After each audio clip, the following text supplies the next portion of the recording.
이 하나교회는 제가 한국 오면은 정말로 그 가족같이 느끼는, 제가 다니는 교회 같이 느끼는 유일한 교회입니다.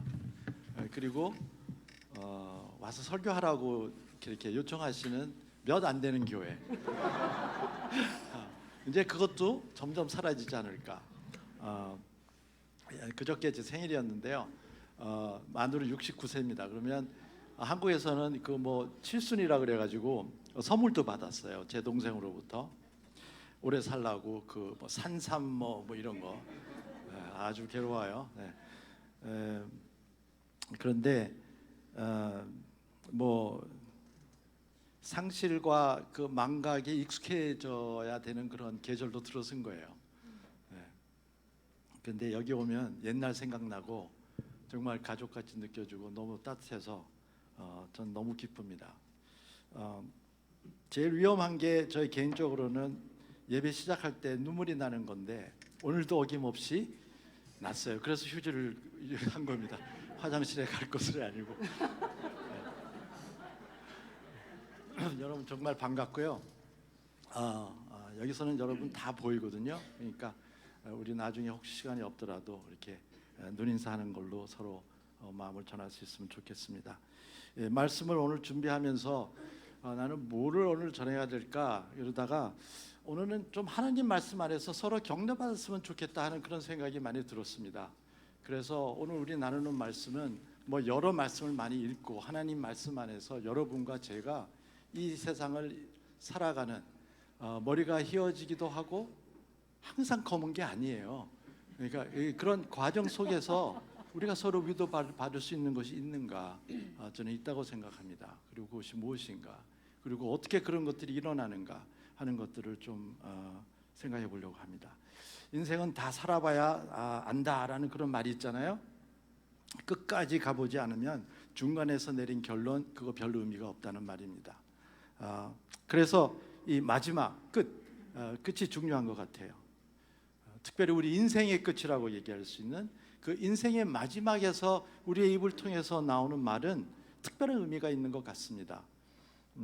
마지막에 하는 말에는 우리가 제일 소중하다고 생각하는 그런 가치가 거기에 담겨 있기 때문에 그렇습니다. 그래서 제일 소중한 가치, 우리 그리스도인에게는 하나님께서 우리에게 주신 가장 큰 복, 하늘의 복, 그것이 우리가 하는 그 마지막의 말에 담겨 있기 때문에 그렇습니다.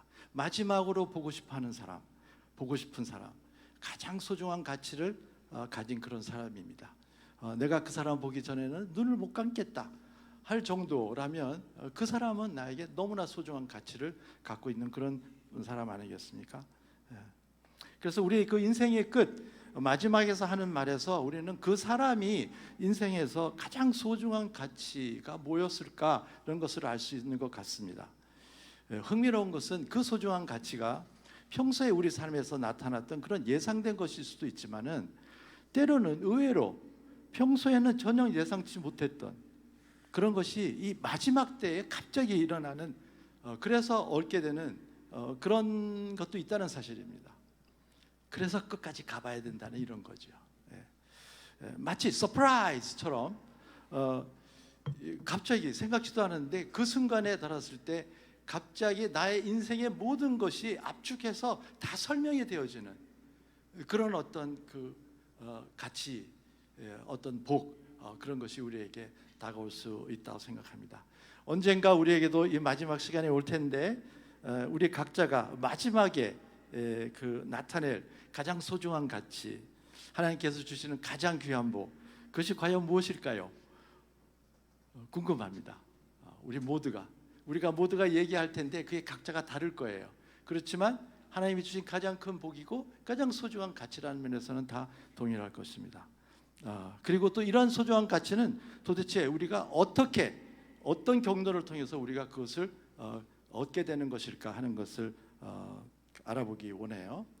그래서 오늘은 성경에 나오는 믿음의 선도들 중에 이 마지막 장면, 마지막에 한 말을 우리가 볼 수 있는 세 분만 간단히 보겠습니다. 그러니까 의도는 그렇다는 얘기죠. 그래서 야곱, 요셉, 그리고 신약에서는 사도 바울, 통해서 보겠습니다. 그래서 이분들이 얘기한 그 마지막에 한 말에서 가장 소중한 가치, 가장 귀한 하나님의 복이 무엇이었는가 한번 알아보겠습니다. 첫 번째로 야곱입니다. 야곱의 마지막 모습을 간단하게 줄인 히브리서 11장 21절 말씀을 한번 보겠습니다. 오늘 보는 말씀은 전부 다 개역개정입니다. 그러니까 참고로 그냥 알아주시면 좋겠습니다. 거기 보면 믿음으로 야곱은 죽을 때에 마지막이죠. 요셉의 가가들에게 축복하고 그 지팡이 머리에 의지하여 경배하였으며 라고 나옵니다. 사람이 일생을 다 살았는데 이게 한 문장으로 끝나는 게 참 그렇습니다. 그죠? 나는 여기 야곱 같으면 147세 살았어요. 꽤 오래 살았죠.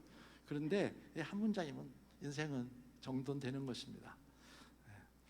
근데 야곱은 여러분 뭐 설명할 것도 없이 속이고 속이면서 산전수전 다 경험한 자신의 표현으로 험악한 사회를 살아온 사람입니다. 이 험악하다는 말은 위험하다는 말이 아니라 영어로 unpleasant, 별로 그렇게 즐겁지 않은 difficult, 아주 어려운, 심지어는 evil, 아주 그 악한 세월을 살았다고 그럽니다. 돌이켜 보니 그렇지만 이 야곱은 그 평생을 자기의 그 스스로 일궈내었던 삶을 살았던 사람 같아요. 아무도 도와줄 사람이 없는 그런 데서부터 온갖 사기와 또 자기도 사기를 치면서 이렇게 자기의 삶을 이끌어 나가서 자수성가한 그런 사람이죠. 그래서 그의 일생이 정말 그 많은 변화와 우여곡절이 있었습니다. 근데 왜 그런 일이 시작됐었죠? 그 형의 그 장자권을 뺏는 것에서부터 그의 인생은 완전히 우여곡절로 가게 됐잖아요. 고향에서 떠나야 됐고, 그 다음에 하란에서 외지에서 사는데 각종 어려움을 당하고 14년 동안 고생 아닌 고생하면서 아내도 여럿 얻고 나중에는 많은 부를 얻었지만 그곳에서도 그 불화가 일어나서 결국은 다시 쫓겨나게 되는 정말 그렇습니다. 이런 야곱, 혼자 살아가던 야곱에게 하나님을 만나는 아주 결정적인 사건이 있었습니다. 그것이 그 브니엘 사건이라고 야복강, 지금도 요르단에 가면 야복강 볼 수 있습니다. 정말 볼품없는 그 강에서 이 하나님과 만나는 그 엄청난 사건이 야곱에게 처음으로 하나님을 인격적으로 만나는, 그래서 그 이름도 야곱에서 이스라엘로 바뀌고, 하나님, 이스라엘의 말은 하나님과 씨름해서 이겼다 그러잖아요. 하나님이 이겼을 리가 없죠. 하나님께서 져주셨죠, 사실은. 그리고 막 환도뼈 이래가지고 이제 평생을 쩔뚝쩔뚝거리고 살아가는, 하지만은 자기가 아무에게도 자기에게 도움을 주지 못하고 자기 스스로 어쩔 수 없을 때 하나님께서 나타나셔서 그 인생에게 약속을 하신 아주 중요한 사건입니다. 그래서 그 은혜를 받고 드디어 그 고향으로 들어가며 자기를 죽이러 올 것 같이 생각했던 에서와 화해가 극적으로 일어나면서 야곱은 이제 드디어 내가 이 고향의 땅에 돌아왔고 하나님의 축복이 임했으니 이제는 앞으로 탄탄대로일 거라고 생각했을지 모르지만 야곱은 그때부터 완전히 그의 삶은 완전히 자기가 조정할 수 없는 그런 수많은 일들이 일어남으로 해서 야곱의 인생은 하나님을 인격적으로 만나고 나서 더 어려워졌습니다. 매우 어려워졌습니다. 특히 세겜이라는 곳에서 딸이 그 성폭행을 당하는 사건을 통해서 그의 아들들이 그 세겜 사람들을 완전히 아주 좀 잔인한 방법으로 죽이고, 그것이 화근이 되어서 이제는 그 동네 그 주민에게 완전히 따돌림을 당하는 그런 입장이 돼서 야곱이 그렇게 얘기합니다. 그들이 모여 나를 치고 나를 죽이리니 그러면 나와 내 집이 멸망하리라. 이거 좀 제대로 살아보려고 왔는데 이거 완전히 더 멸망하게 되는 그런 인생의 길을 들어가게 되죠. 그것뿐만 아니라 야곱의 그 가정은 사실은 그 야곱 집안 어머니 이삭에서의 편애로부터 시작됐지만 야곱 또한 역시 자식에 대한 편애가 너무 심했어요. 그래서 거기서 시작된 이 가족의 불화, 물론 아내도 여러 명 있었지만 그렇지만 그거가 점점 더 심해지고 그것이 아주 결정적으로는 자기가 가장 편애했던 그 요셉, 아들 요셉이 죽었다. 거짓 뉴스지요. 이제는 자식들한테 사기를 당하는 겁니다. 그렇게 해서 완전히 이 집안이 완전히 축복은커녕 아주 야곱의 말년은 쓸쓸하고 외롭고, 와, 내가 이러려고 여기 왔나, 뭐 옛날에 그런 노래 있었는데 뭐 그런 기분이 아마 딱 와닿았을 거예요. 그렇죠? 내가 이러려고 이 땅에 왔나. 그러면서 생각해 보면 이 모든 고생이 그 장자권이 이게 도대체 뭔데, 이걸로부터 시작됐는데, 이런 상황에서 이 장자권이 뭐가 필요하고 이게 얼마나 중요하고 의미가 있을까, 분명히 그렇게 실감하지 못했을 거라고 생각합니다. 그러던 어느 날 130 생일을 맞는 그 해에 갑자기 전환이 됐어요. 그게 뭐예요? 애굽에서 요셉이 리무진을 보내고 버금가는 수레를 보내서 아버지 오시옵소서예요. 이게 이 반전. 갑자기 그 잃어버렸던 하나님께서 자기의 삶을 주관하시는 것에 대한 어떤 그런 것들이 그때부터 야곱은 더 확 일어나기 시작했습니다. 그리고 급기야 147세 애굽에서 14년을 더 산 후에 마지막 죽을 때에 야곱이 한 것이 아까 우리가 읽었던 히브리서 11장 21절인데, 거기서 두 가지 일을 합니다. 하나는 요셉의 아들들에게 축복하고, 요셉의 아들뿐만 아니라 자신의 아들 12아들을 다 축복하고, 그 다음에 두 번째는 하나님께 침상에서 경배했다. 굉장히 시적인 표현이죠. 굉장히 육신적으로는 어려웠지만 그는 그 마지막 순간에 하나님을 경배하는 것으로 마지막을 끝냈다는 것입니다. 너무 영적으로 성숙한 그런 모습. 두 가지 했습니다. 첫째는 가족들을 축복했습니다. 후손들을. 이거는 자신이 받은 가장 큰 복이었습니다. 그거는 자신을 통해서 이제는 이스라엘이 그 민족으로 만들어지는 그런 그 놀라운 특권을 자기가 행사할 수 있었어요. 무엇 때문에? 그 놈의 장자권 때문에.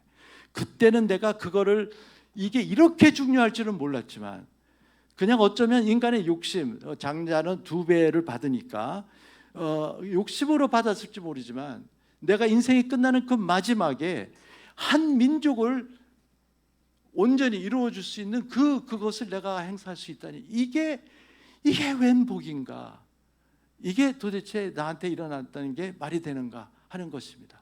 이때까지 느껴보지 못했던 이렇게 소중한 가치, 이렇게 귀한 복이 나한테 임했다. 두 번째는 그 경배했다는 것 아니겠습니까?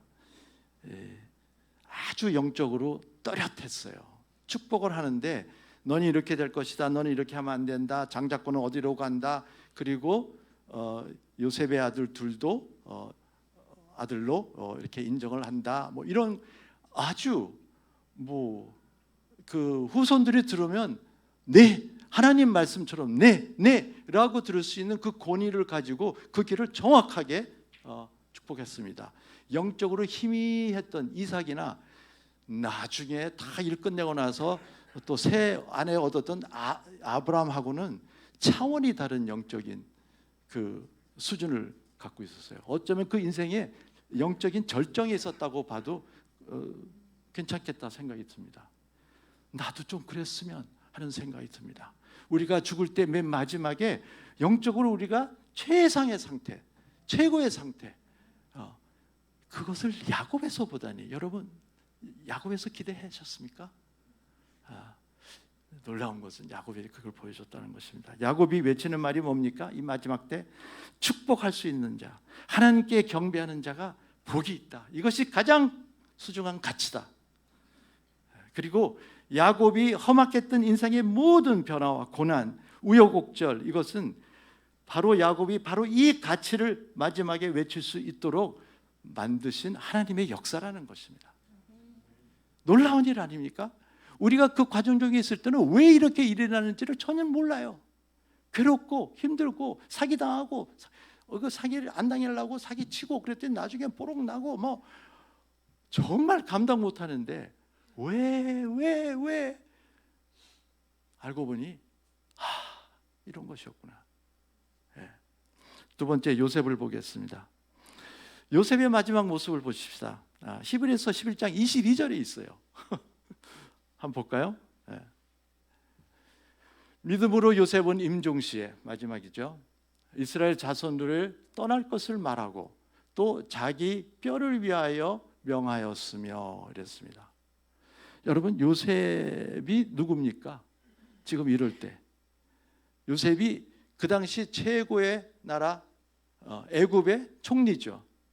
모든 부귀와 권력 다 누린 사람이고, 그럴 뿐만 아니라 자기가 이렇게 처음에 온갖 살면서 고생했는데 나중에 보니까 하나님께서 자기를 애굽의 총리로 해서 자기의 가족들을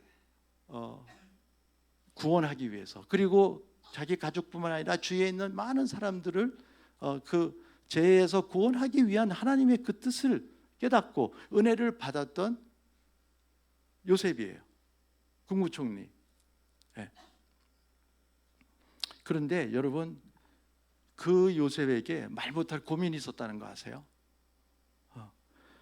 요셉이 그런 부족함이 없는 애굽의 총리로 살고 최고의 권력자로 있었는데 자기 스스로 해결할 수도 없고 아무에게도 말할 수 없는 고민이 있었어요. 심지어 성경에서도 얘기 안 해요. 직접. 그러나 우리는 읽으면 당장 이 고민이 얼마나 컸던 것을 알 수 있습니다. 그 고민이 뭡니까? 바로 요셉의 자기의 아들들, 자기의 후손들이 합법적으로 이스라엘 민족의 일원이 될 수 있는가 하는 것입니다. 애굽에 와서 완전히 떨어져서 애굽 사람처럼 살고 있는 자기가 하나님의 그 역사 안에, 이스라엘이라는 그 하나님의 백성 안에 합법적으로 다시 기록되어질 수 있는가 하는 이슈입니다. 왜 그래요? 두 아들 므낫셋과 에브라임이 자격이 있는가 하는 것을 자기 스스로 생각하게 됩니다. 왜 그렇습니까? 왜 문제입니까? 두 아들이 애굽인의 피가 섞인 혼혈이기 때문에 그렇습니다. 창세기 41장 50절에서 52장 보면은 이제 그 애굽에 있을 때 바로를 통해서 온 제사장 보디베라의 딸 아스낫과 결혼하게 되고, 거기서부터 두 아들이 나오는데 첫 번째가 므낫셋이고 두 번째가 에브라임이에요. 그러니까 생긴 것도 그렇고 아마 모르긴 몰라도 뭐 복장도 그렇고 언어도 애굽말 썼겠죠. 네, 그냥 애굽인이에요. 그런데 요셉은 알죠. 제가 내 피인데 이스라엘의 하나님 백성의 후손이 될 수 있을까? 근데 이걸 누구한테 얘기해요? 누구한테 얘기해요? 요셉의 초이스는 안 되겠지, 내가 봐도 안 될 것 같은데 라고 접든지, 아니면 야곱한테 가가지고 야곱을 불러내가지고, 아버지, 제가 아버지한테 리무진 다 갖다 대고 뭐 이거 다 아시잖아요. 근데 해주실 게 있어요. 얘네들을 꽂아 넣어주세요. 이스라엘. 야곱이 어쩌면 그래 뭐 네가 수고했지 그러고 꽂아 넣었다고 합시다. 그러면 야곱의 아들들이 가만히 있었을까요? 야, 내가 우리 배고플 때 네가 살려준 건 사실이지만 그건 그거고 이건 이거 아니지. 어쩌면 요셉이 죽고 난 후에라도 이것은 무효화될 수 있는 그런 거예요. 요셉이 그거 몰랐을까요? 아무 말도 못했어요. 그러나 그 마음속에 그럴 수 있을까? 하고 있는데, 놀랍게 하나님께서는 야곱을 통해서 이 아이들을 그냥 손자가 아니라 손자를 아들로 승격시켜서 12지파 안에 2지파로 빡 꽂아 놓으셨어요. 그런데 아무도 반대를 안 해요. 왜냐하면 야곱에게는 그런 영적인 권위가 하나님으로부터 받은 것이 있었기 때문에. 야곱은 요셉이 애굽에서 낳은 두 아들 므낫세와 에브라임을 아들로 입양해서 아들로 입양해서 손자를 아들로 승격시켜서 다른 아들들과 루벤으로부터 시작한 그 11명의 아들들과 하나님 복의 상속자로 세웠습니다. 이 혼혈 아들들이 당당하게 하나님의 복을 상속하게 되는 그런 이스라엘의 백성의 지파로서 자리를 매김한 것이요. 감동. 요셉의 감동. 말도 안 했는데 하나님이 어떻게 알아서 내 이 마음에 있는 이 설명할 수도 없는 이거를 아시고 내가 생각할 수 없는 그런 놀라운 방법으로 빵 해결하셨는데, 이것을 보면서 요셉이 뭘 느꼈을까요? 아, 이 세상에 인생의 최고의 소중한 가치는 뭐다? 하나님의 역사의 일원이 되는 거다. 하나님께서 행하시는 그 역사 안에 내가 들어가 있는 거다. 하나님 역사, 히스토리의 일부가 되는 거야. 그러고는 자기는 깨달았는데, 이 자기 후손들이 이걸 알까? 걱정이 되지 않겠습니까? 그래서 그가 죽을 때 한 것은 두 가지입니다. 그가 죽을 때 한 것은 첫째, 그 후손들에게 앞으로 후손들이 나올 텐데 너희들한테 내가 한 가지를 예언적 선포를 한다. 그것은 첫째, 출애굽해라. 애굽을 떠나라. 너희들은 애굽을 떠날 것이다. 예언적인 선포입니다. 언제 떠날지는 모르지만 너희들은 애굽을 떠난다. 어디로? 이스라엘 민족에 하나님께서 약속하신 그 땅으로 너희들은 떠난다. 그러니 떠나는 백성으로 알고 애굽에서 살아라, 이 말입니다. 그런데 요셉이 말할 땐 좀 권위가 있지 않았겠어요? 국무총리고 그런데 히브리 너희들은 지금 모르는데 나중에 알리라. 예수님 같이 말씀하셨을 거 아니에요? 너희들은 떠난다. 그러니 여기 정착할 생각 말고 떠날 생각하고 살아라. 두 번째는 자기의 뼈를 가져가라. 떠날 때. 왜? 자기의 뼈를 열조와 함께 묻어라. 왜? 나는 이스라엘의 민족의 일원이다. 지파에 나 빠지고 내 아들들 둘 들어갔어. 나는 합법적이야. 내가 있을 곳은 애굽이 아니야. 아무리 내가 총리라도 내가 죽고 나서라도 내 뼈가 있을 곳은 여기가 아니야. 약속의 땅이야. 여러분, 이게 415년 지난 다음에 이루어집니다. 그 창세기 50장 25절을 보면은 그 야곱이 저 말 중을 좀 더 정확하게 얘기하는데요. 너희들은 여기서 내 해골을 메고 올라가겠다 하여라, 이렇게 얘기합니다. 여러분, 415년이 지난 다음 여호수아 24장 32절에 보면 또 이스라엘 자손이 애굽에서 가져온 요셉의 뼈를 세겜에 장사하였으니,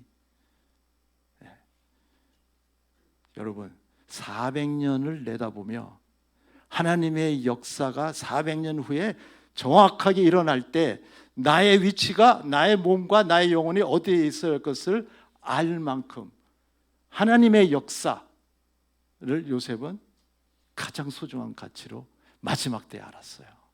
서프라이즈, 서프라이즈. 자기는 생각도 못했어요.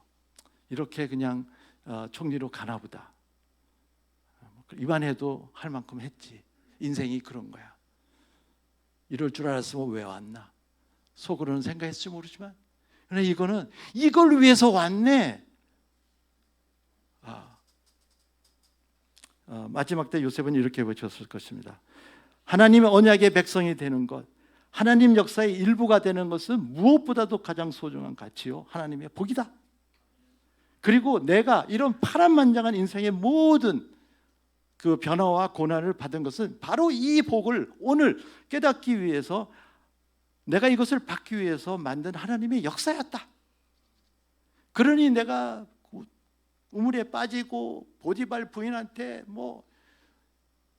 오해받고 감옥 가고 어쩌고 저쩌고 하는 그게 다 설명이 돼요. 하나님, 나 거기에 대해서 이제 아무 문제 없어요. 다 해결됐어요. 이렇게 하시려고. 그거 없었으면 이런 것을 요셉이 얻었을까요? 모르겠어요. 신약으로 봅니다. 사도 바울. 사도 바울의 마지막 모습은 디모데후서 4장 6절에서 11절입니다. 한번 같이 보겠습니다. 제가 읽을게요. 전제와 같이 내가 벌써 부어주고 나의 떠날 시간이 가까워 왔도다. 지금 막 죽는 시간은 아니지만 거의 마지막 시간이라는 걸 알 수 있죠. 내가 선한 싸움 싸우고 내가 달려갈 길을 마치고 믿음을 지켰으니, 이거 뭐 사도 바울이 맨날 하던 얘기예요. 그죠? 그걸 지금까지 왔다 이겁니다. 그러니까 자기가 볼 때 A 플러스 준 거지. 오케이, I did it 하고, 이후로는 자기 이제 소감 바뀐데, 이후로는 나를 위하여 의의 면류관이 예비되었으니, 되었으므로, 자기 믿음이에요. 나는 하늘에 나를 위한 하나님께서 예비하신 의의 면류관이 있다. 곧 주 의로우신 재판장이 그날에 내게 주실 것이며, 내게뿐만 아니라 나의 주의 나타나심을 사모하는 모든 자에게로 이니라. 모든 사람들, 여러분과 저에게도 우리의 의의 면류관이 있을 것을 사도 바울이 예언적 선포하셨어요. 네, 아멘. 이럴 때 아멘 해야 되는 거예요. 괜찮아요, 아멘 하세요. 그때 우리가 받을 의의 면류관 때 오늘 우리가 아멘 한 것이 생각날지도 몰라요. 아멘. 나의 의의 있다. 그러려면 왜요? 선한 싸움 잘 싸우고 그때까지 가긴 가야 되겠죠. 그러니까 바울은 좀 갔고, 우리는 지금 가고 있으니까 이렇게 조금 이렇게 확실하게는 못하지만 그냥 그래도 우리 마음이 그렇다는 것입니다. 네. 그런데 너는 어서 속히 내게로 오라. 여기서 너는 디모데예요, 그죠? 디모데 보고 너 빨리 와라. 대만은 이 세상을 사랑해 나를 버리고 데살로니가로 갔고, 그레스게는 갈라디아로, 디도는 달마디로 갔고, 중요한 것은 갔다 이거, 다 떠났다 이거야. 그런데 누가만 나와 함께 있느니라. 착한 누가복음 쓰신 분, 의사들은 훌륭하세요. 끝까지 지키세요. 환자를 지키는 이 의사의. 그런데 여기서 가장 중요한 것은 그 다음 말입니다. 내가 올 때 마가를 데리고 오라. 그가 나의 일에 유익하니라. 마가를 찾았어요. 마가 보고 싶다. 마가를 내 마지막에 두고 싶다. 이건 좀 여러분 놀랍지 않습니까? 우선 사도 바울이 마지막에 바랐던 것은 의의 면류관입니다. 의의 면류관은 하나님께 인정받는 것입니다. 무엇으로? 사명을 완수해서 하나님 나라 일을 성취하는데 너는 유익한 존재였어 라고 하나님께 인정받는 것이었어요. 그게 가장 소중한 가치였는데, 이건 사도 바울이 맨날 했던 얘기입니다. 그러니까 서프라이즈는 아니에요. 다시 한번 강하게 확인한 겁니다. 끝까지 이 가치는 소중한 가치였어요. 그런데 여기서 조금 헷갈리는 거예요. 마지막 때 디모데에게 이 특별 요청한 게 마가 데리고 온 거. 여러분, 그러면서 마가에 대해서 뭐라고 하냐면 하나님 나라 성취하는 일에 나의 일, 그게 하나님 나라 성취하는 일이죠. 유익하다. 마가를 딱 올렸어요. 어느 정도로? 나 마지막 순간에 나 걔 보고 싶어. 걔는 굉장한 소중한 가치를 보여주는 아이가 아니지, 사람이야. 마가, 너를 보고 있으면 나는 그냥 이렇게 막 은혜가 넘친다, 이런 거 아니겠어요? 네. 근데 여러분, 이게 이상스럽지 않습니까? 뭐 디모데는 오케이, 디모데는 자기의 영적인 아들같이 키웠으니까 그렇지만, 마가는 사실 바울에게 리젝트 당한 사람이잖아요. 언제 리젝트 당했죠? 바울의 2차 선교 여행 때 마가가 자기도 또 데리고 가려고 이렇게 나왔는데, 바나바는 같이 가자고 얘기했고, 바울은 얘 안 돼. 얘가 옛날에 1차 여행 때 여러분 기억나세요? 이렇게 가려고 그러는데 터키 그 중앙에 높은 산악지대를 가려고 그랬을 때 중간에 말 안 하고 마가가 도망갔습니다. 왜냐하면 마가는 요즘 말하는 모태신앙이에요. 좋은 환경에서 어머니 밑에서 훌륭한 신앙심을 하는데 좀 약해요. 실전 경험이 없어. 그런데 지금 사도 바울하고 바나바가 가려는 곳은 정말로 위험하고 어떻게 될지 모르는, 그야말로 요즘으로 치면 좀 특공대 같은 사람들이 가는 겁니다. 그런데 이 아주 완전 신참이 간다 그러니까, 너 예전에도 한번 튕겼는데 안 돼. 리젝트된 경험이 있죠. 그런데 사도행전 15장 36절에서 40절 한번 봅시다. 네, 거기 보면 이제 앞부분이 지금 제가 얘기한 이렇게 쭉 나와요. 그래서 마가 데리고 가자 그런데 37절까지 38절 바울은 밤빌리아에서 자기를 떠나 함께 일하러 가자고 아내한 자를 데리고 가는 것이 옳지 않다. 옛날에 도망간 그 전적에 있는 사람은 같이 갈 수 없다. 그래서 39절이 핵심입니다.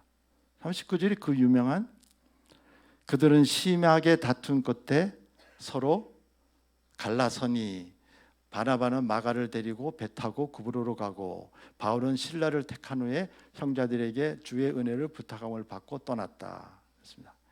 이 사람들이 많이 질문이나 아니면 은혜를 받는 곳이 바나바하고 저 바울도 서로 심히 다투었대. 이런 걸로 굉장히 은혜 받아요. 왜 은혜 받는지 난 잘 모르겠어, 솔직히.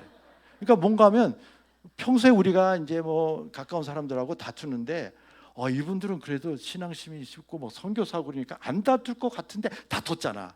그러니까 갑자기 제가 이런 사람처럼 된 것 같이 느껴져서 그런지 막 이렇게 마음이 활짝 열리면서 우리도 가능성이 있다. 뭐 이런 걸로 은혜 받는 거 아닌가 싶어요. 그런데 여기 문제의 핵심을 한번 봅시다. 이 분쟁의 핵심이 나온 39절에 심하게 다투었다라고 표현된 그 헬라어 말이 말이에요. 파록스 오스모스라는 발음하기도 힘든 헬라어예요. 그런데 이거를 번역을 두 가지로 할 수 있습니다. 여기 앞에서처럼 심하게 논쟁하다, 싸우다, dispute라는 것으로 할 수 있고요. 또 다른 것은 똑같은 말이 히브리서 10장 24절에 나옵니다. 히브리서 10장 24절 보세요. 서로 돌아보아 사랑과 선행으로 격려하며 할 때 격려하며가 바로 여기서 파록스 오스모스입니다. 그러면 네, 아멘 나와서 좋아요. 네, 제가 그쪽으로 가려고 그런 겁니다 지금.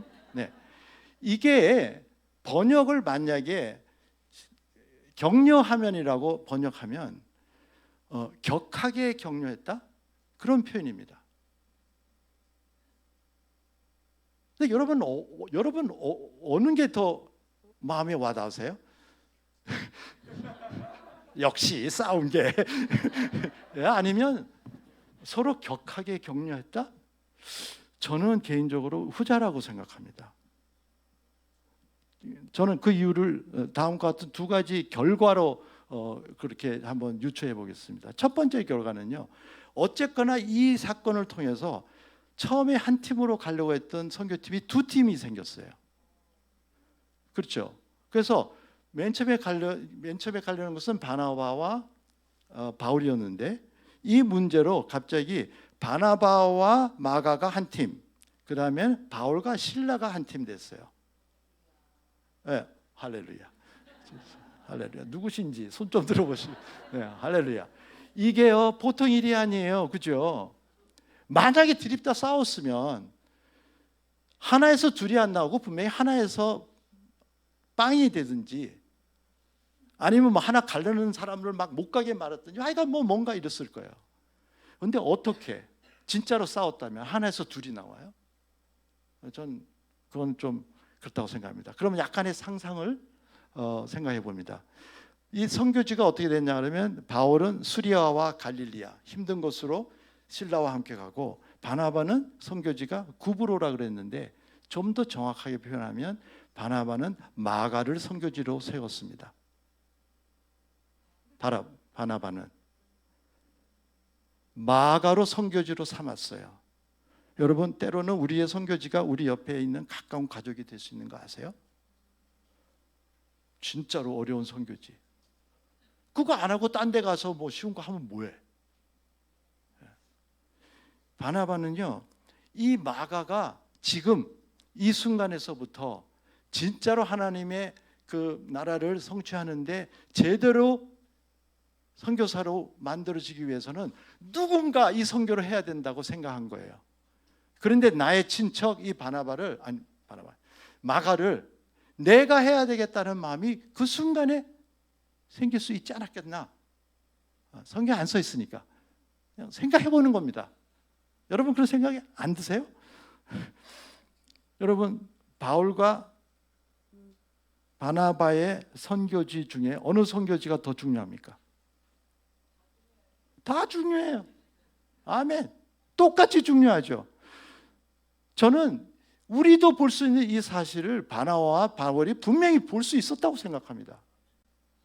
우리보다 훨씬 우리는 선교의 선자도 모를 때 이분들은 거기서 지금 막 나가서 지금 유럽을 터키를 다 하고 있는 이런 분들이 이 정도의 이해가 없었을까요? 저는 이렇게 생각해 봅니다. 바울하고 바나바가 이렇게 아마 얘기할 수 하지 않았을까? 이런 거예요. 이게 바울일 수도 있고 바나바가 있습니다. 내가 맡은 이 선교 사역을 제가 감당하겠으니 당신은 이 선교 사역을 감당해 주십시오. 둘 다 너무나 중요한 사역입니다. 우리 둘이서 함께 감당합시다. 바울과 바나바가 서로 이렇게 격하게 서로 격려하지 않았을까요? 할 수 있었다고 저는 생각합니다. 그래서 두 선교지가 생겼고요. 두 번째 결과로는 수년 후에 바울이 마가와 가깝게 실제로 사역하고 있습니다. 자기가 리젝트한 그 마가와 바울이 실제로 사역을 같이 하고 있었어요. 골로새서 4장 10절에 보면 바울이 이렇게 얘기합니다. 나와 함께 갇힌 아리스타고와 바나바의 생질 마가와 입니다. 지금 감옥에 마가랑 같이 있다는 얘기예요. 놀랍게도 마가는 로마 감옥에서 사도 바울과 함께 고생했습니다. 그러니까 물론 시간의 갭은 있겠죠. 지금 이 일이 있었던 이 바나바와의 이때 시간에서부터 훨씬 한 10여 년 후에 마가는 그 사이에 마가가 뭐 했는지 안 나와요. 근데 띵 하고 나왔는데 바울하고 감옥에 같이 있어. 그리고 오늘 읽은 바울의 마지막에 바울이 마지막 때 마가를 불러요. 한때 마가를 자신의 사역에 부적합하다고 여겼던 그 바울이 마가를 오라고 하면서 뭐라고 얘기합니까? 그가 나의 일에 유익하니라. 얘는 유익한 사람이 무익한 사람이 아니야. 예전에는 무익했을 수 있어. 내가 봤어. 그러나 지금은 그 어느 누구보다도 나에게 유익한 사람이야. 저는 이 사실로 보아서 바나바와 사울이 서로 다투었기보다는 강하게 격려하였다고 생각합니다. 믿든지 말든지. 선교사들은 저렇게 다 갖다 끼더라고 이렇게 하셔도 좋아요. 저는 더 은혜가 돼요. 그랬을 거야. 안 그랬으면 어떻게 같이 이렇게 해. 그리고 여러분 마지막인데 누구 보고 싶다 그러는데 거기서도 막 가식으로 막 아무개 보고 싶어 이런 말 나오겠어요? 진짜 보고 싶어 말이죠. 저는 어쩌면 마가를 보면 어쩌면 바울이 자기 자신을 보는 것처럼 느껴질지도 모른다고 생각합니다. 나도 하나님 나라 일에 극히 무익한 사람이었어. 예수를 핍박한 사람이었어. 무익으로 치면 무익 중에 무익이야. 근데 마가를 저렇게 바꾸신 하나님의 그 역사처럼 그 하나님의 은혜의 역사가 나한테 임해서 나도 이제는 유익한 존재로 의의 면류관을 바라볼 수 있는 그런 것이 됐어. 근데 자기가 자기를 쳐다보기 힘드니까 마가를 보면 마가 너하고 나하고는 그렇고 그런 사이야 이제. 그러지 않았을까 상상을 해보는데 그것도 모르죠. 안 그랬는지. 여러분 마지막에 바울은 이렇게 외쳤습니다. 하나님 나라에 유익한 사람이 가장 소중한 가치입니다. 가장 큰 복입니다. 하나님 나라 성취에 유익한 존재, 유익한 사람. 그러면서 바울의 인생 모든 변화, 고난 이런 것이 바로 바울로 하여금 이 마지막 때에 이 복을 깨닫고 받기 위해 만든 하나님의 역사였다. 마가와의 그런 불편했던 그 역사를 포함해서 이것이 내가 마지막에 마가를 그리워할 수 있게끔 하는 그런 하나님의 역사. 와우. 다 끝났습니다. 그러면 좀 더 얘기해도 되겠지?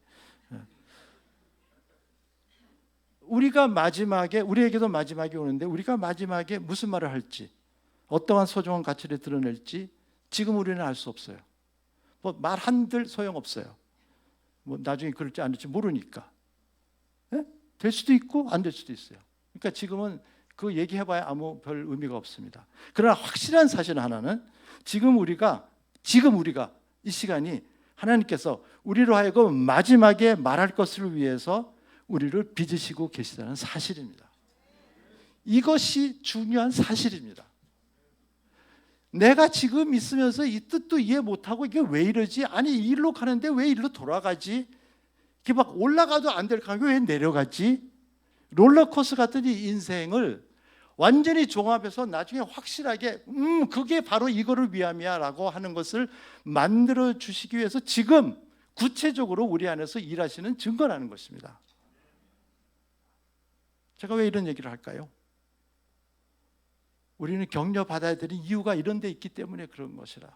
우리 인생 살아가는데 하나님 믿고 오히려 더 힘들어졌고 세상은 더 잘 되는 것 같고 나도 많이 안 변하는 것 같고 뭐 이럴 때 에이 이러지 말자는 거죠. 성경에서는 우리가 인생에서 겪는 여러 가지 변화와 고난의 여정, 저는 우여곡절이라고 표현했습니다. 우여곡절을 성경에서는 광야로 비유하고 있습니다. 신명기 8장 15절 16절 있나요? 네, 16절만 했네요. 좋습니다. 16절만 읽겠습니다. 내 조상, 같이 한번 읽을까? 저 혼자 읽는 동안 시작. 내 조상들도 알지 못하던 만나를 광야에서 내게 있었으니 이는 다 너를 낮추시며 너를 시험하사 마침내 내게 복을 주려 하심이었니라. 여기 보면은 이 말씀을 누구에게 전한 것이냐면 모세가 출애굽 2세에게 전하는 말입니다. 광야 다 끝났고요. 1세들 다 죽었고요. 이제 2세들 남아가지고 가나안 땅을 바라봤을 때 그때 한 말입니다. 시기가 언제라고요? 광야 여정이 다 끝나고 나서요. 시작이 아니고 그 중이 아니고. 그러며 광야의 길을 걷게 하신 이유가 뭐예요? 마침내. 요즘 마침내라는 말을 많이 쓰더라고요. 마침내 우리에게 복을 주시려고. 영어로는 이렇게 됐어요. To do good for you in the end. 마지막에는 너에게 좋은 일을 하려고. 광야를 하나님께서 예비하셨는데 예비하신 목적이 너 고생 좀 해봐가 아니라 너희가 받을 복을 위해서 준비시키려고 하셨다는 것입니다. 광야는 우리가 복받기에 합당하게 빚어지기 위하여 하나님께서 예비하신 준비 작업장입니다. 준비가 안 됐으면 복 받지도 못하고 받아도 진가를 모르기 때문에 함부로 쓰고 쉽게 버릴 수 있습니다. 광야는 우리 그릇을 비우는 엠팅하는 곳인 것 같아요. 왜? 하나님께서 예비하신 복을 제대로 담기 위해서 우리 그릇을 비워야 하는 곳입니다. 새 것을 지으려면 헌 것을 뜯어내야만 됩니다. 안일함, 편안함, 현상유지, 익숙한 것들과 결별해야만 합니다. 우리가 빈손이 들 때만 우리에게 비로소 새로운 것을 채워줄 수 있는 공간이 생기는 것입니다. 여기 나오신 거는 끝나라는 얘기인가요? 아니 약간 프레셔를 받아서. 아니요, 조금 더 있어요. 그러니까 있는 거 좋은데, 그러니까 해도 되는 거죠? 네.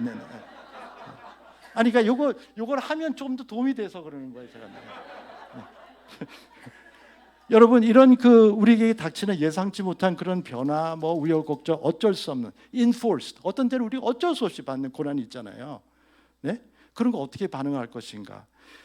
대조적인 두 개만 성경에서 말씀드리겠습니다. 첫 번째는 욥이고 두 번째는 예수님입니다. 욥이 있잖아요. 여러분, 욥은 의로운 욥이었잖아요. 그런데 자기가 예상치 못한 그런 힘든 고난, 변화 이런 속에 그 속에서 의미와 이유를 알기 위해서 스스로 많은 주장과 말을 했습니다. 처음엔 잘 있다가 친구들이 막 그러니까. 그런데 욥이 마지막에 이렇게 고백합니다. 욥이 마지막에요. 42장 2절에서 6절을 보시면 그 앞에는 이제 그렇고요. 네, 그 다음 거 거기까지만 했나요? 4절에서 6절 없나요? 있을 것 같은데. 네, 없대요. 네, 그럼 뭐 없으면 제가 해야죠. 네. 이렇게 했어요. 저기까지 한 다음에 4절에서부터 6절이 뭐가 있냐면요. 이렇게 했어요. 주님께서는 못하시는 일이 없으시다는 것을 이제 저는 알았습니다. 이렇게 지금 욥이 하는 얘기입니다. 주님의 계획은 어김없이 이루어진다는 것도 저는 이제 깨달았습니다.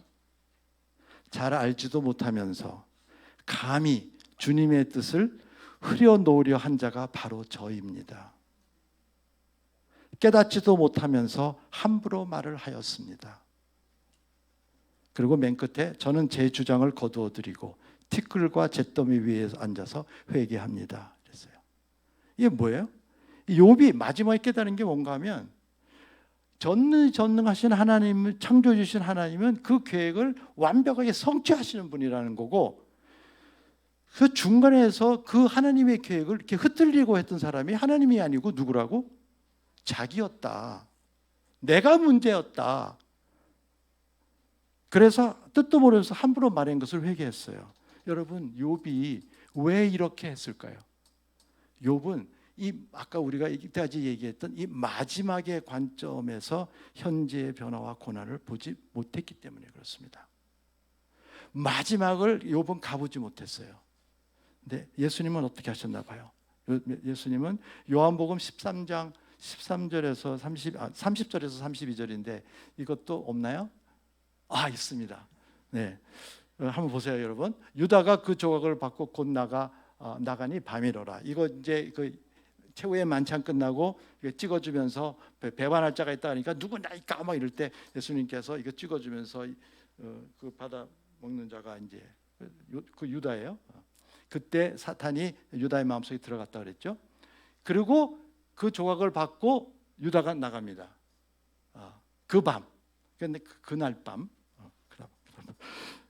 그때 지금 일어난 것이죠. 그때 예수께서 이르시되 그가 나간 후에 유다가 나간 후에 지금 인자가 영광을 받았고, 인자는 예수님을 얘기하는 거고 하나님도 인자로 말미암아 영광을 받으셨도다. 거기까지만 읽읍시다. 지금 이 순간은 어떤 때냐 그러면 유다가 사탄이 그의 마음에 들어가서 이제는 예수님을 팔라고 결정하라고 실행을 하기 위해서 나가는 순간입니다. 이제 예수님의 십자가는 카운트다운이 시작됐습니다. 여기서부터는 예수님 십자가로 이제 매달리는 것이 하나씩 풀어집니다. 이제 나가서 잡히시고 그 다음에는 신문당하시고 계속 이렇게, 이 순간은 이제 일어날 뿐이지 이미 시작이 된 카운트다운, 그때에 고난의 시기, 변화의 시간이 놓친다면 이것처럼 심각한 전환이 있었겠습니까? 예수님한테 이제는 죽으러 가는 건데, 근데 예수님께서 하신 게 뭐예요? 지금 바로 이 순간에 인자가 자신이 영광을 받았고 하나님께서도 인자로 말미암아 영광을 받으셨도다. 완료형을 썼잖아요.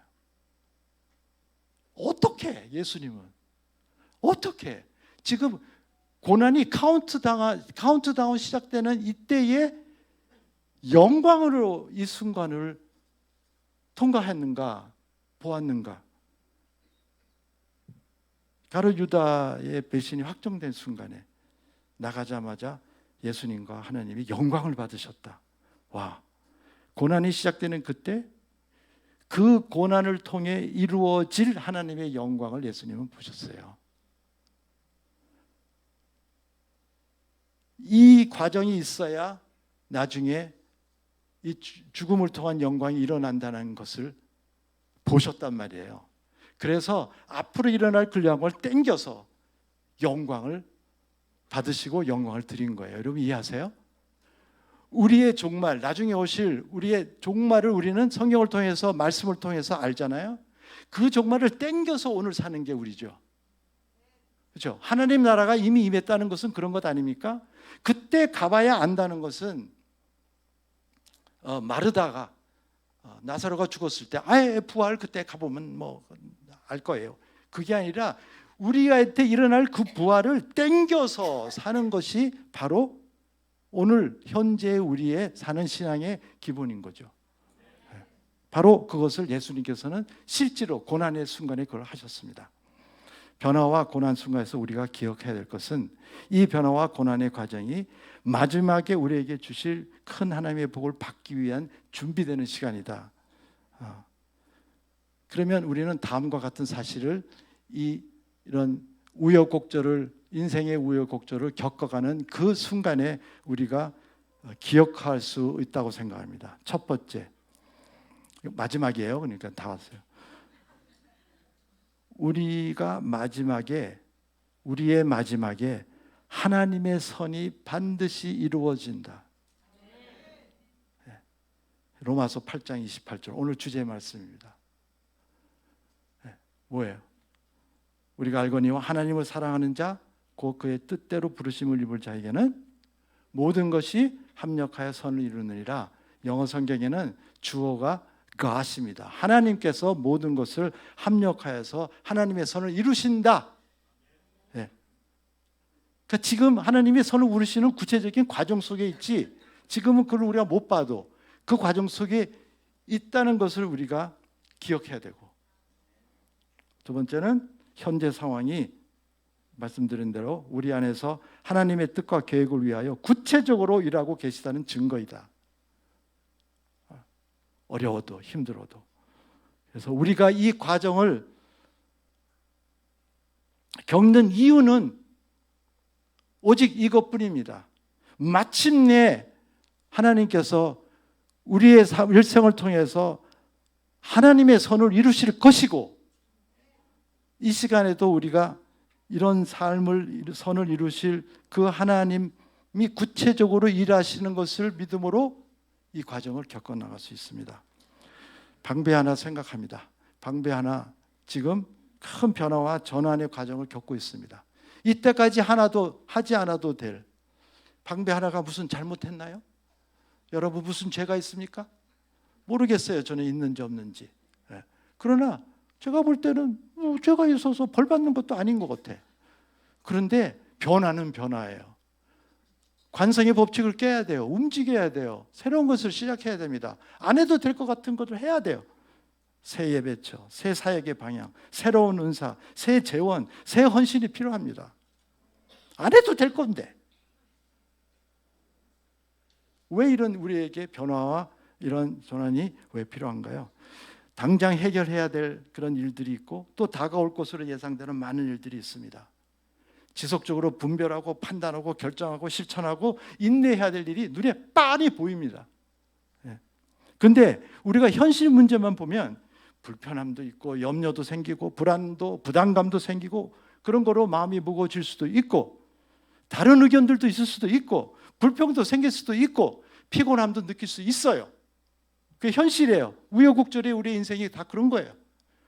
근데 방배는 놀라운 것이 이런 때 온 교회가 합심하여 기도한다는 소식이 얼마나 적절하고 기쁜 건지 모릅니다. 바로 이런 때에 왜? 이 변화 과정을 통해서 이 기도를 통해서 하나됨과 순결함과 그리고 하나님 나라 성취의 열심이 이루어질 것을 저는 확신하기 때문에 그렇습니다. 이 과정은 하나님께서 여러분 안에서 지금 선을 이루시는 구체적인 작업을 하고 계시다는 증거입니다. 저는 이때까지도 그랬지만 여러분들을 위해서 하나의 교회에 가족같이, 여러분은 안 그럴지 모르지만 저는 가족같이 여기니까 뭐 여기는 건 자유잖아요, 그죠? 저는 미국에 있지만 여러분이 생각할 때는 오늘도 유니티, 퓨리티, 이벤젤리스틱 zeal 이 세 가지를 놓고 계속 기도합니다. 근데 여러분들께서 작전 기도하시고 합심 기도한다는 그것이 저에게는 그러면 그렇지 확신을 주고 이 과정을 정말 온전하게 통과할 것이라는 확신이 생기는 거죠. 이때 함께 기억합시다. 우리의 마지막에 반드시 하나님의 선, 하나님의 아름다움이 이루어지고 지금 우리 안에서 하나님 뜻과 계획이 구체화되고 있다는 사실을, 하나님께서 방비 하나를 더 새롭고 아름다운 것으로 채우실 것을 신뢰하고 오늘 주님께 영광을 드리는, 오늘 먼저 주님께 영광을 드리고 나가기를 축원합니다. 먼 훗날에 우리가 이 방배 2023년 방배 하나 생각하면 영원한 그 영광의 시간으로 기억될 것을 저는 믿습니다.